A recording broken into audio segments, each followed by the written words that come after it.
Hello and welcome to the first of its kind webinar for Inclusive. Today we're going to be looking at the essential use cases for social media listening.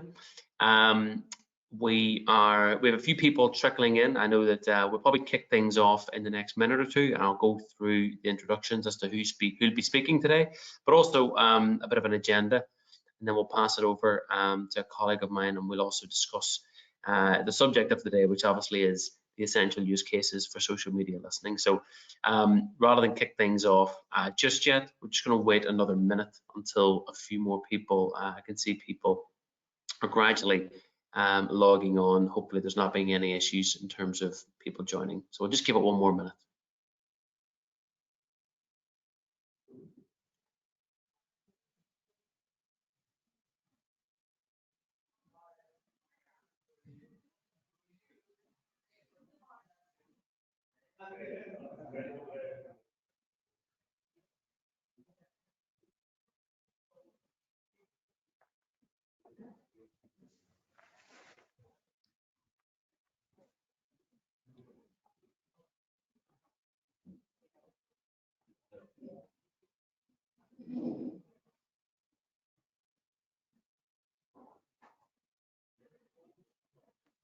Okay, so we can see people trickling in, which is fantastic. And I might just do quick introductions as to who's going to be on the presentation today. So my name is Peter Scott. I will be emceeing today's webinar. I'm the head of customer success within the Irish business at Inclusive. My main role is to not only hopefully manage all of our existing clients, but also to try and understand how we can enhance and improve the service for each and every one of them. And one of that is potentially by adding in social listening. So I'm going to pass it on to the subject expert today, and that is Stephen Dale. Stephen, do you want to give a quick intro?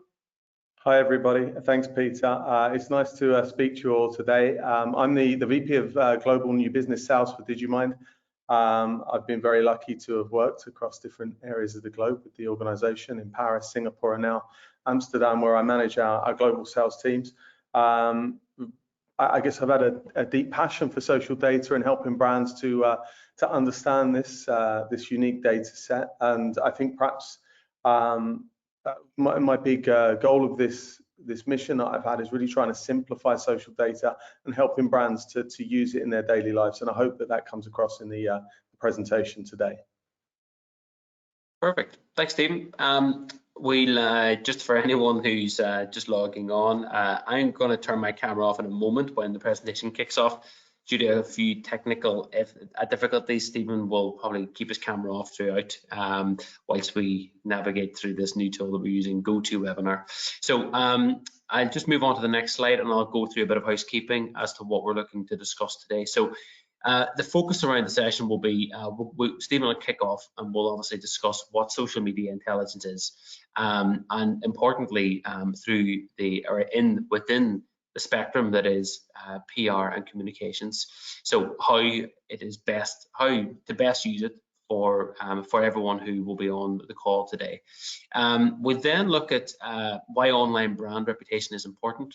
We all know at the pace and the speed of which a story can evolve over a working day, and a day can be a long time with a breaking story. So it's really important that we can that Stephen will go into a bit of detail as to why it's crucially important that you're managing your brand's reputation or your client's brand's reputation from an online perspective.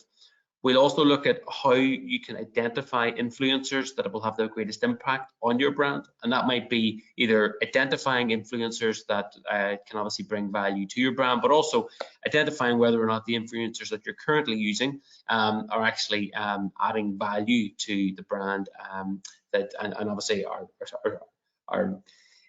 hitting the KPIs that are required as part of any sort of agreement that you may have with them. We'll also then look at bringing this to life, and we'll bring it to life by showing a quick demonstration as to the tool that we have on offer for all Inclusive customers, but that is the DigiMind social media listening platform, and that'll obviously hopefully put a little bit of context behind some of the conversation that we've had up till then. We'll then have a Q&A session. We'll actually have a Q&A session probably before the the before the platform kicks off, but also before the platform demo, but also after, should there be any questions fielded by those in attendance today. So I'm going to turn off my camera, and then I'm going to pass it over to Stephen, who's going to give us a quick introduction about what social media intelligence really is. Thank you. Excellent. Thanks so much.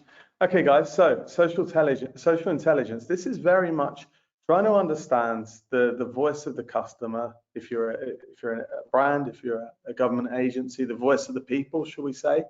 And it's really about making data-fueled decisions.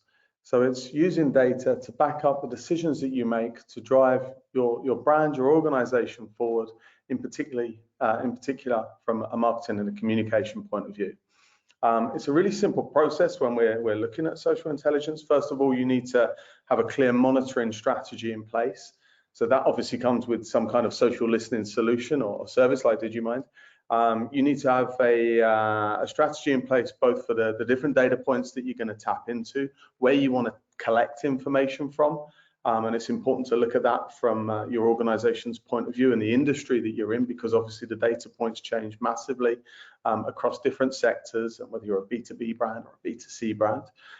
It's important to look at both big data and smart data, and we'll touch on this in one of the customer cases further down the line. But obviously you need to decide if you want to collect big, vast amounts of information online, or whether you want to be really focused and tap into what we call smart data, specific sources of information.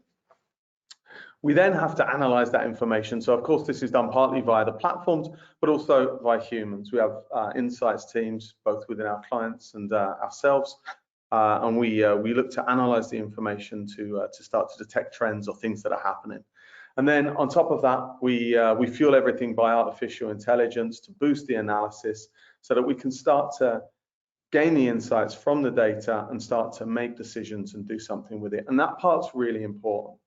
And where I say at the start, I try to work very hard with brands over the years to simplify this process. I think it's really important to simplify and look at the metrics, the KPIs that you're going to put in place and monitor on a regular basis so that you can really start to make decisions off the back of this data set.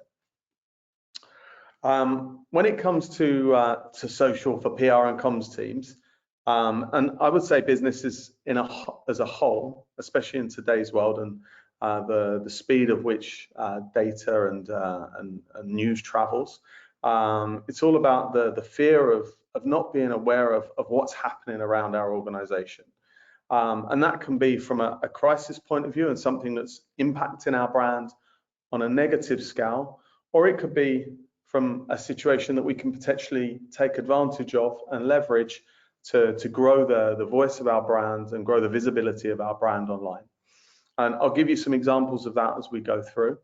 I would say these three key areas of looking at your brand, looking at the brand reputation, brand protection, influencers, and campaigns. If you can do those three things very well and monitor those three subjects very well, you're already well on your way to being a voice of the customer, data-driven organization. Even if you started at brand protection and you were able to, shall we say, report on those metrics on a monthly basis, you would be managing this in a great way.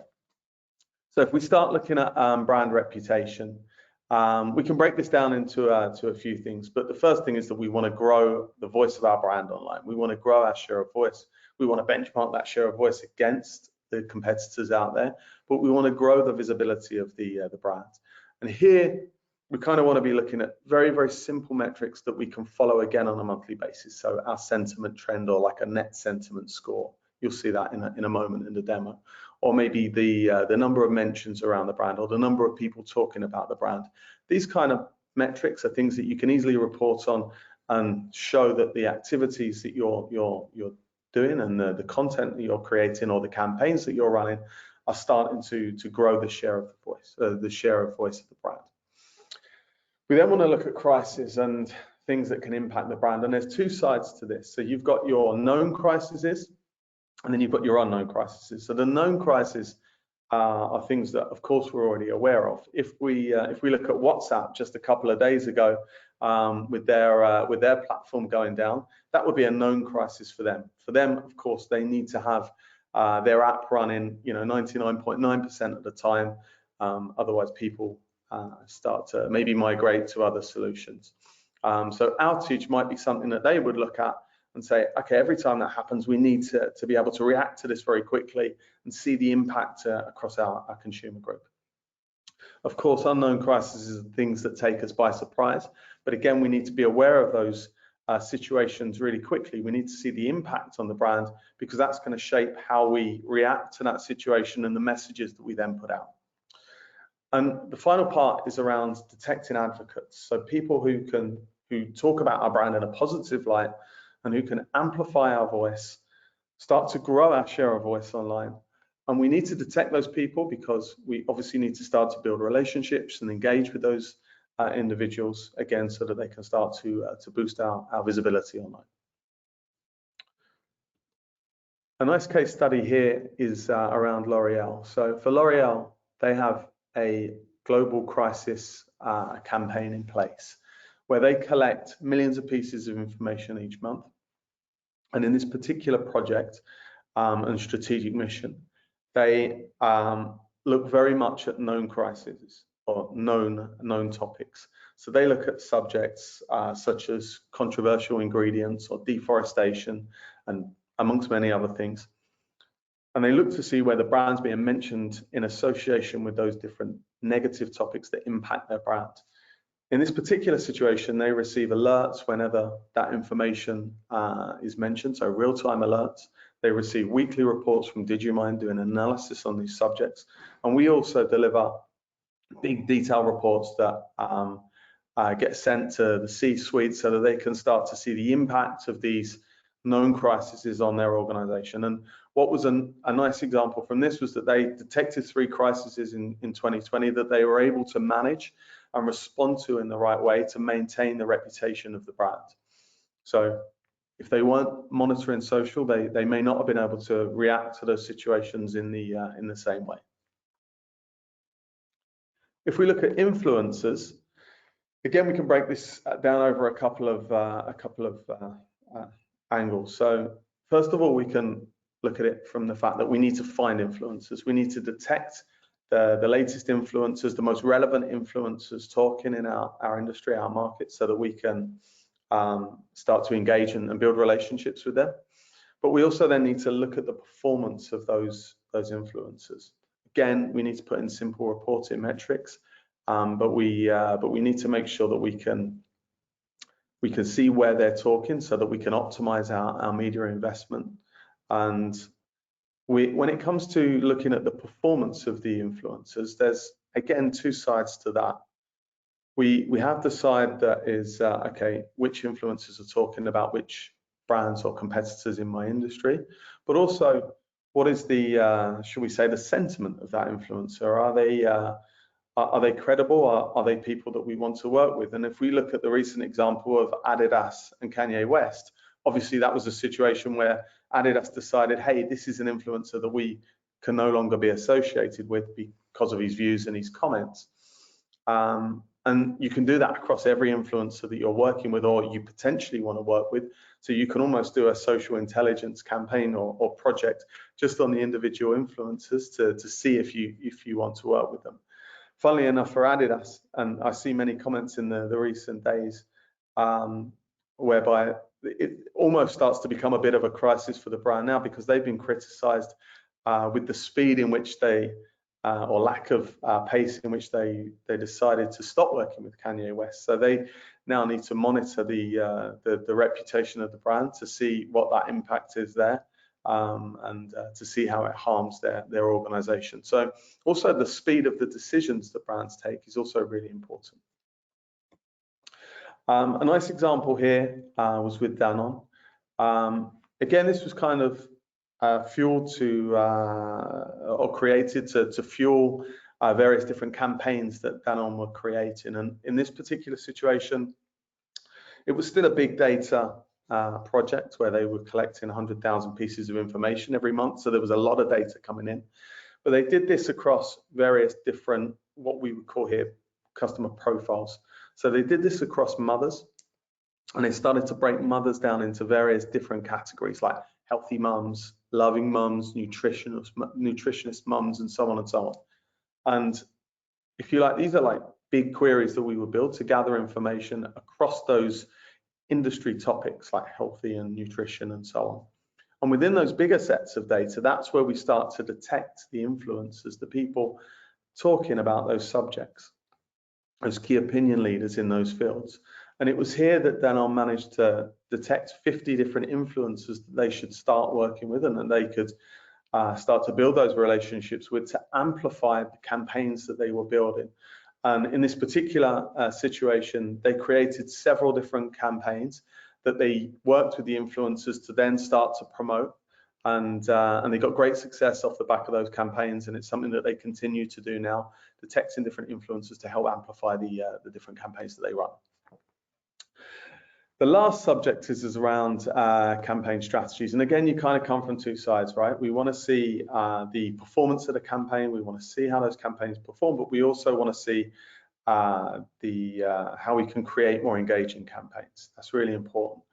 Again, when we look at performance, we want to look at really simple reporting metrics. So the interactions around the campaign, the sentiment around the campaign, the reach of the campaign. I published it on this particular channel, but actually we managed to get it picked up in the press, on LinkedIn, on Facebook, and so on.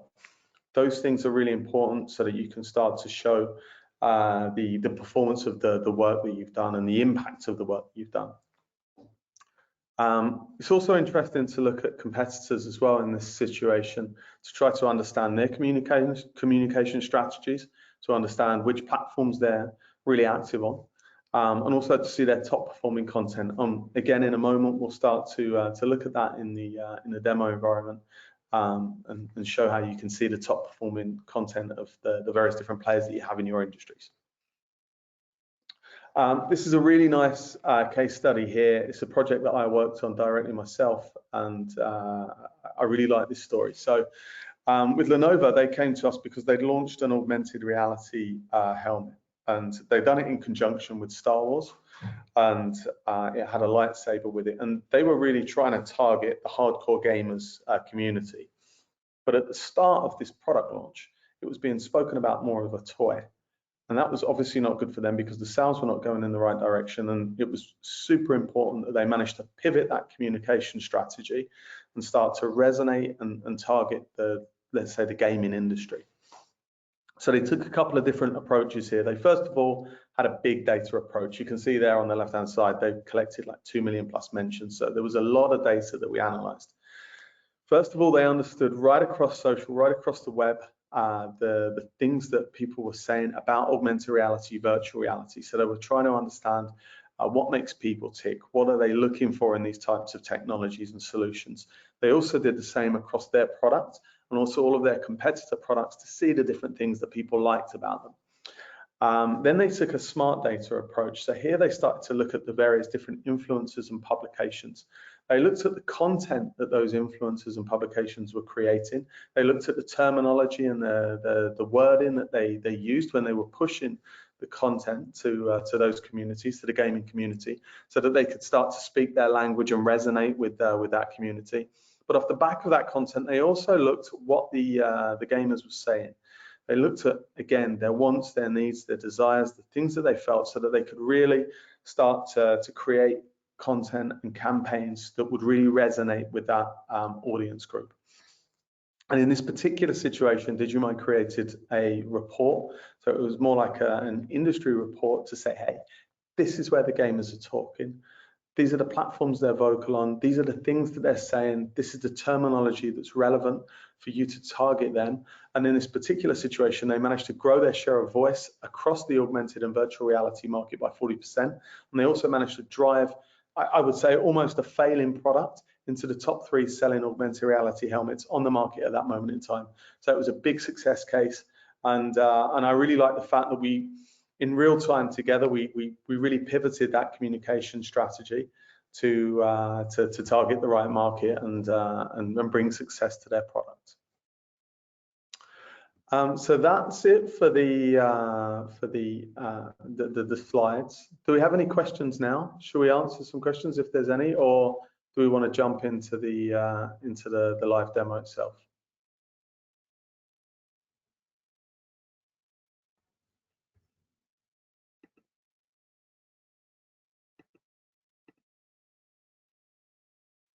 Maybe we can jump into the. Hi, sorry, Stephen, I actually was on mute there. Apologies. I just said that there was one question that was fielded just while you're setting up for the demo, and it was around, and you might even touch on it within the demo, or it might actually be something that you can answer beforehand. But it's about how you can effectively understand the competitor landscape when using social listening. So you obviously talked about monitoring brands and influencers and various different products within the four organizations, but are you able to kind of explain just a little bit about how you can kind of understand your competitor landscape? Yeah, for sure. So in fact, let me jump into that part straight away. We can jump into that topic now rather than wait until the end. So here you see we're in what we call a competitive intelligence environment. This is the platform. We're looking across these three different players. It's an automotive demo looking at Toyota, Volkswagen, and Ford. One simple way to do that is to look at their content that they're creating and to see what's working for them. So if we pretend that one of our competitors is Ford in this particular situation, we can look across all of the different media types that they have there. So we're looking in this case at Facebook right the way through to LinkedIn and Instagram. And we can see across three different areas. So the content that they're putting out, the campaigns that they're publishing, the interactions around that content, and also the way it drives the size of their communities. We can see here over this time period, and we're only looking over the last 7 days, so it's a short time period, but they've been pretty active on Facebook, Twitter, and LinkedIn. So we might decide, hey, we want to dive into LinkedIn a little bit to see what they're creating and why they're so vocal on that particular platform. We could also look maybe at the interactions of the content and see on those three platforms, okay, well, they've been pretty active on Twitter and LinkedIn, also Facebook, but they were creating more content on LinkedIn and Twitter than they were on Facebook, but they've got a large amount of their interactions coming from Facebook, so maybe we want to dive into that. But in this situation, we're going to look at LinkedIn because this is, I think, quite relevant, and it's a platform that becomes more and more important for brands at the moment. And this is where we start to go into the publications. So if we start to look at the publications and we focus only at LinkedIn, we can now start to see the content that's working the best for Ford, and we can see their top performing content. We can see the number of likes that they get around that content. We can see the number of comments, and we can really start to drill in and go, okay, well, look, why is this particular piece of content working so well for them? Why do people like that? And of course, you can click through, see the original content, and start to dive into that. That would be a really simple way, I think, to start to look at your competitors and see what's working very well for them. Again, particularly from a sort of PR and a comms point of view, I think that's a nice way to not have to go too much into like consumer comments and trying to really analyze big amounts of consumer data. You can see very clearly things that are working for the brands by looking at the top publications view like this. I hope that helps to answer the question and paint a picture in a simple way. I think it does perfectly, Stephen. So I might just let you then run over some of the other features of the Digimind platform aside from and we'll take any more questions at the end of the demo. Yeah, sure, perfect. So here we're looking at, first of all, we're looking at brand reputation. We're looking at IKEA. So we're looking at just one brand here. We're looking at everything that's impacting IKEA. And rather than go through the whole platform, I'm just going to show you a couple of dashboards and start to see how we can paint a picture with the data. So the first thing that we look at, and almost the first thing that comes to mind when we look at brand reputation, is sentiment. There's various different ways to look at that. We've got like a sentiment breakdown where we can see the percentage of positive, negative, neutral data. We've got a net sentiment score, which is kind of like a score of minus 100 to plus 100, 0 being the most neutral point that you can start to look at. But perhaps what the most important thing to look at around sentiment is your net sentiment trend. And this is something you can look at over time. Again, we advise clients to look at that on a month-by-month basis. So you can start to see, is our sentiment trending in the right direction? And are there things that we need to do to improve the viewpoint of our brand online? A really simple thing to take into account. And you're literally just looking at a number month on month to see how that develops. The same here for like KPIs that they can follow, like the volume of mentions around the brand. Super important. We want to see that growing all the time because that's going to help to grow the share of voice. Or the interactions around the brand. Are people engaging with us, and are they interested in the things that are being said about us and the content that we create? And then maybe even the estimated reach. Here, I think that's an important number to take into consideration because we can start to see the reach that we have online.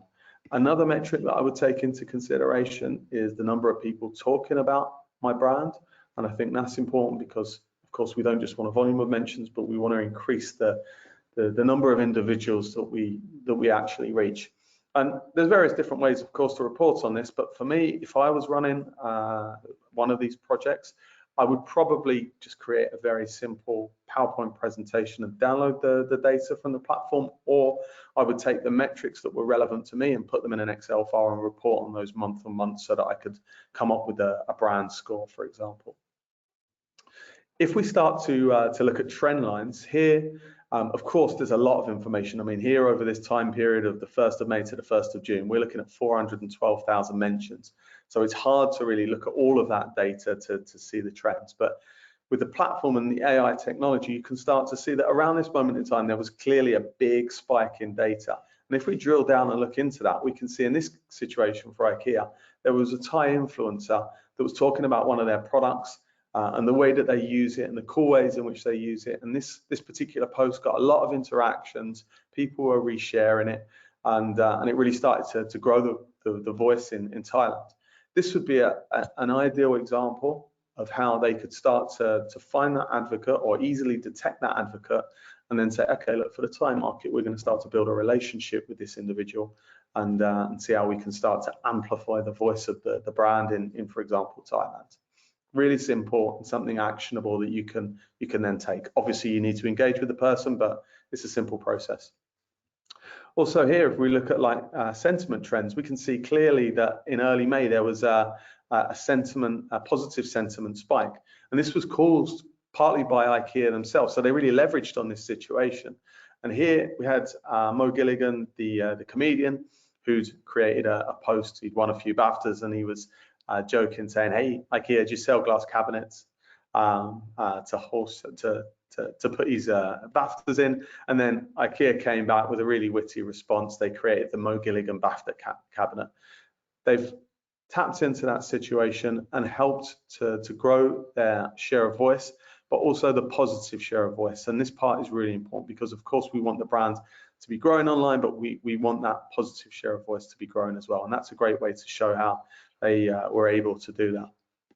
We can also tap into some trends as well. So maybe we can look at hashtags, particularly for content and campaign design or campaign ideas or campaign creation. We can look at the key hashtags that people are using around your brand. So here they've got things like home decor, interior design, IKEA hack. These are common hashtags that people are using. They can obviously use those hashtags in their campaigns to grow the reach of the campaigns, but they can also start to tap into those projects. So maybe they create more, we would say, it's like educational content to show how you can better design your flat or your home, for example. So you can start to see those trends. Really easy to start to use the data to better resonate with the consumer group and the community.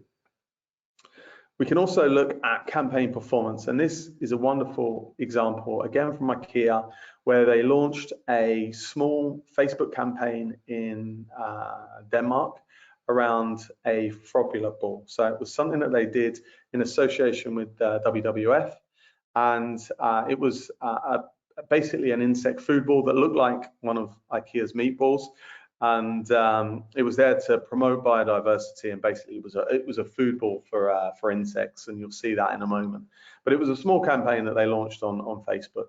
Here again, you can take into account the key KPIs. These are the key KPIs that you can look at after each campaign to see the performance and see the interactions around it and the number of mentions and so on to get some kind of, how do we say, like a median score that you can benchmark your campaigns on.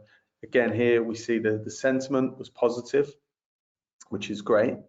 And also here, the ratio of owned to earned was also great for them as well. They only created 3 pieces of content around this.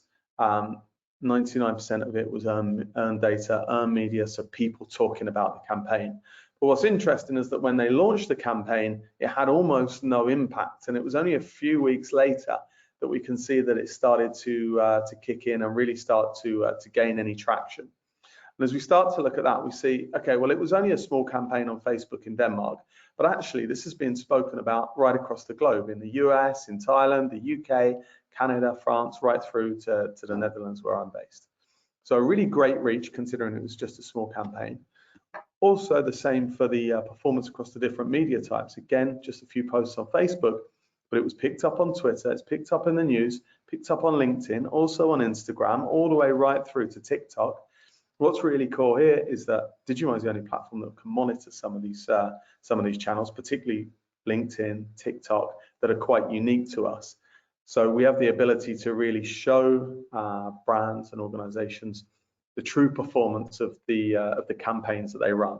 And this is great for IKEA because it's a small campaign, but it really has a big impact for the brand right across social and right across the web. And here we just have a couple of different posts, one here from LinkedIn, one here from Instagram. Again, hard to monitor sources, just showing the way that people talk about the campaign. And this was actually one of the images from the campaign. So it gives you an idea for the Vrobulable that they were promoting. A really nice campaign, and I think something that performed really well considering it was such a small campaign. And the last thing is to look at Crises when we're looking at brand reputation. So again, like I said earlier, of course we can look at unknown crises, and that's important because we need to set up alerts, real-time alerts when we get a big spike of negativity around the brand so that we can see what's happening. But it's also important to define those crisis topics that impact us, that would probably impact us on a regular basis, and we know are more likely to happen. So we just picked a few topics here: data breach, scandals, counterfeiting, and so on. And we can really see that actually data breach was something that was growing at this moment in time.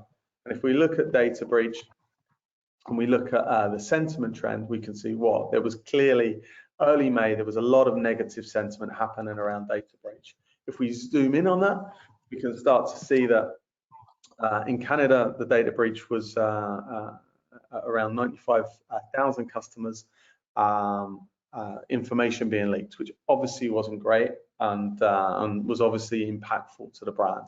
And if we look at the word cloud, we can start to see things like suspicious activity, sensitive information, these types of data breach, these kind of words that from a communication point of view, you do not want associated with your brand at all. As we delve in on it though, we see, well, there was actually only 87 mentions around this. There was no interactions. The reach was pretty small, and the potential audience was also not that big in comparison to the globe, let's say. And also from a crisis point of view, it was really contained within the news and general websites. It didn't really hit social that much. Also, when we look at it from a geographical standpoint, it was really well contained within the US and North America, Canada, and the US. So here they might decide, well, actually, even though, of course, it's a really negative story that impacts the organization, in fact, in reality, it hasn't impacted us in such a big scale, and maybe we decide to manage this directly in that region and we don't make such a big story about it, for example. The last part that we'll tap on is going to be influencers. So this is how we can start to detect influencers and how we can start to monitor them and look at their performance. So here, rather than looking at brands, we're looking at a really wide topic like skincare. So we're building keywords, skincare and facial creams and so on. And we're trying to tap into really wide sets of data to big data, as we call it, to detect various things that are happening. One of those things is influencers, because of course we can detect influencers talking about our brand like we saw with IKEA, but we want to detect people that are out there that we're not necessarily speaking to. So here we can click on our Who graph, and this is where we can start to detect the latest influencers that are relevant and trending around this particular subject. So we can do this across a range of different channels, and we can start to visualize those people. Here we can see that across Twitter, but maybe if we go to perhaps the most current social channel, we look at TikTok, we can start to detect the most relevant TikTok skincare influencers. And here we can maybe see how we want to rank these individuals. So we might click on what we call our score, and here we can start to see the accounts that are speaking about this subject the most, that have the highest number of interactions, and also the biggest number of followers. And here we can start to say, okay, well, maybe this is an account that we want to, or this is an influencer that we want to start to build a relationship with. We can, of course, style them and put them into a list. We can deep dive into them and start to look at the content that they're creating and the things that they're creating content on, and see if we like that content, if it's credible, if it falls in line with our brand values. And if we decide that this is somebody that we want to start working with, we can add that to one of our influencer lists, and we can start to build that out so that we can start to monitor the performance. And if we just go here on the dashboards, we can get a better idea of how we can start to look at influencer performance. Here we do this on a general scale across the industry, but first of all, we can look at the various different skincare brands, our competitors, we might say, and go, which of these brands is being spoken about the most across the different influencers that we're saying are impactful for our business. And here we can see, okay, yeah, there's a whole bunch of different brands that have been spoken about, but certainly CeraVe and Tatcha and Paula's Choice are the most prominent ones across these influencers. We can also look at the collaborations as well. So which influencers and which brands are speaking together. This can give us an idea to say, okay, well, actually, maybe we don't want to touch on these influencers, or we want to start working with these ones, or maybe there's a real sort of nano influencer coming through that's got a voice, but we don't want to work with all the famous ones because it's kind of they're already have got their own communities with the key competitors. We can also start to look at the performance overview as well. Again, I think this part's really, really important, particularly if we look at the Kanye West and Adidas situation, looking at the net sentiment score. If you see that there's a lot of negativity around an influencer, for sure, you definitely don't want to be working with that person, or at least you want to dive into that data to see why there's a lot of negativity. Obviously, you want to be speaking with influencers that are talking about your industry a lot and have got a great reach and have got the ability to impact, well, maybe not just impact a lot of people, but at least impact the community and the consumer group that you want to sell to. It's also important to look at that across the media breakdown. Where are they talking? Where are those communities?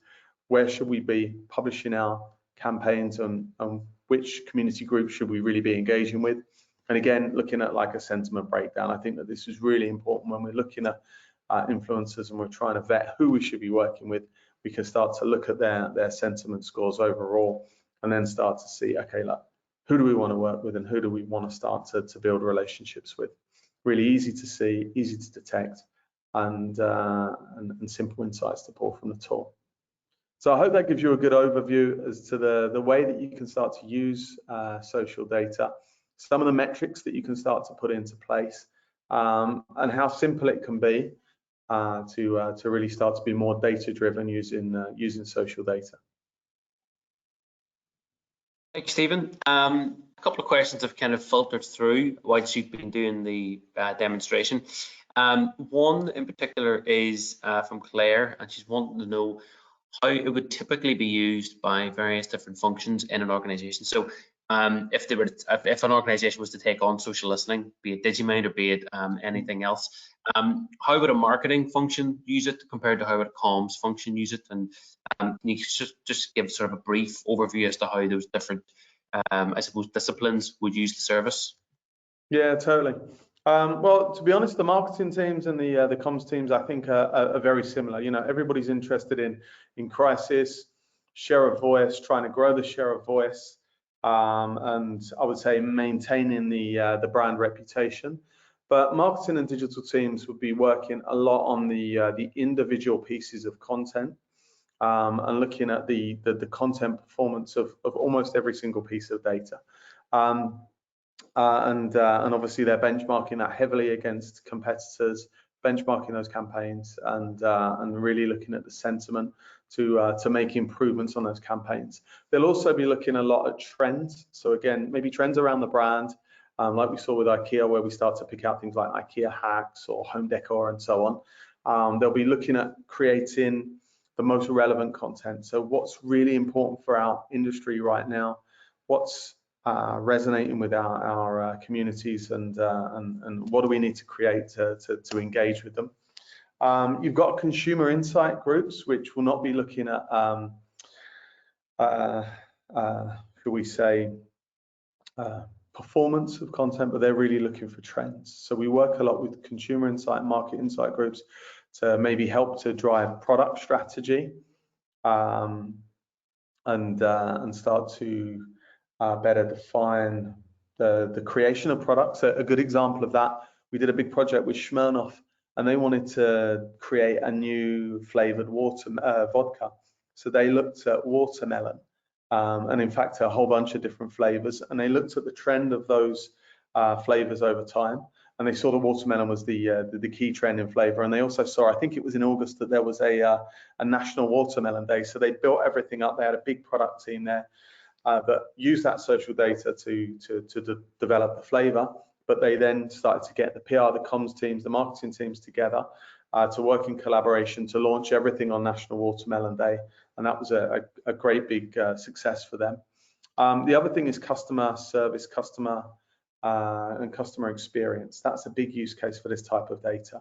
So where I would say comms are looking at the sentiment trend overall and the overall negativity of the brand, when we're looking at customer experience and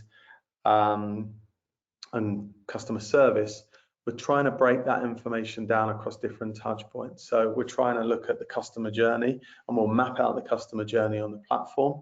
We'll try to look at the different elements of that customer journey and the customer experience within.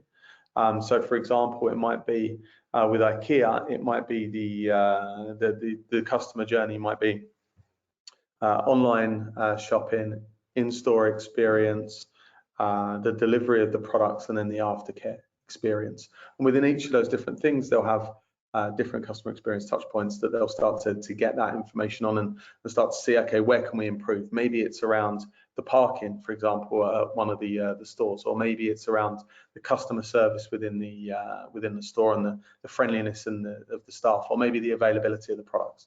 And they'll start to deliver that to the various different customer experience teams. Or if it's customer service and shall we say complaints, there we would often integrate the data into another customer experience tool, something like maybe Zendesk, for example, and they'll manage those complaints on a ticketed system, and they'll start to engage with the customers on a one-on-one basis to manage the situation and find the right outcome. So there's a few different use cases, but I would say they're the most common ones. Perfect. Thank you, Stephen. A question come in from Neil as well, has asked about how to collaborate the insights that come from this with maybe the media monitoring that comes from Inclusive or from your media monitoring provider. And I could probably take that one, because obviously there would be sort of how we could blend the two services together. And essentially what we would do is we would work with the insights team to try and help you find some sort of intelligence and some sort of correlation between the social activity around your brand and the earned media that has been generated within the kind of traditional means, within kind of print, online, or broadcast, such as whether to see if there's an increase in social activity has generated in tier 1 mentions for your brand. Potentially there could be an increase in the overall sentiment of earned media off the back of a positive social campaign. Are the topics of discussion on social also mirroring what's been discussed in editorial? Is something that we can obviously look at as well. And beyond that, what pieces of content are generating the biggest presence of social media, so that you can then repeat that process again. So if you obviously put a press release out and it has some huge engagement and interaction levels as apparent on the social listening tool, you can obviously follow that same process once more, and obviously hopefully it helps to improve your communication strategy moving forward. That's all the questions that have come in. I don't see any other questions that have come in up to now. So I think we might be, I think that might be us bringing it to a close now, Stephen. Is there anything you want to go back to in the presentation? Maybe just to give a quick overview of DigiMind right at the very end, just to show who we are. Obviously, we're super excited now to be part of the Onclusive family. I don't know if I can share my screen again for some reason. Yeah, we can see it. There we go. Okay. Thank you, mate.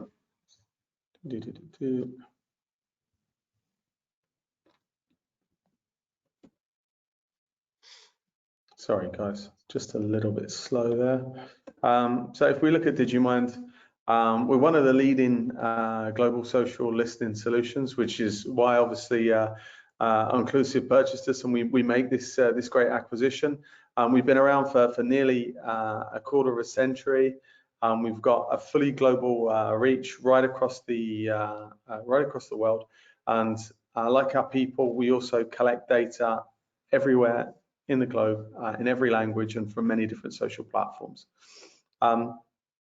This is where our coverage comes from, and this is really our core strength. We've been a solution that creates many different types of crawlers to gather this information and connect to the various different APIs of the social networks that you see here. We've got the widest coverage across key platforms like Facebook, Twitter, Instagram, YouTube, but also TikTok and LinkedIn, to really be able to show the breadth of coverage and rather the performance of the campaigns that you guys create.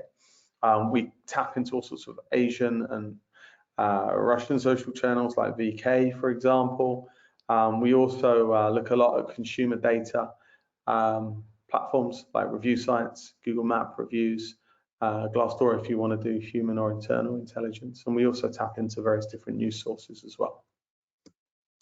We work with the biggest brands and the biggest agencies, but we also work a lot with independent organizations or independent PR and communication teams. And we've also won many awards over this time. So particularly within Forrester, we've been listed as a leader. I would say core areas, data processing, data collection, and also our AI technology has been really well reviewed. And I think we're a really nice human organization, and with G2 Crowd, we've been listed as a leader there for about the last 14 or 15 quarters, something like that. And we have a really strong relationship with our clients. We work very much in partnership, and I think our clients really I like the support that we give and our approach to projects. And the last part here is just talking about the early stages of the integration of Onclusive and DigiMind. Already we can start to integrate the media data that is collected and gathered by Onclusive and start to integrate that into the DigiMind platform. So you can start to show your share of voice right across online and offline data and the performance of your brand on online and offline data. I think that's all we have. I don't know if there's any more questions or if we wrap it up now. Yeah, I think that's all the questions, Stephen. The questions came in thick and fast early on. So if anyone doesn't have any questions, obviously, feel free to contact your account manager with Onclusive. If anyone's keen to find out more about DigiMind and maybe even do a demonstration of it, that's certainly something that the team can facilitate as well. So, but yeah, if there are any questions more broadly about social listening, please feel free to pop them over. And if we'll probably be doing one of these sessions again in the coming months. And if we see, obviously, you're very welcome to join that again as a refresher. But thank you all for joining today. It's been an absolute pleasure, and go and enjoy the rest of your Thursday. Take care. Thanks, guys.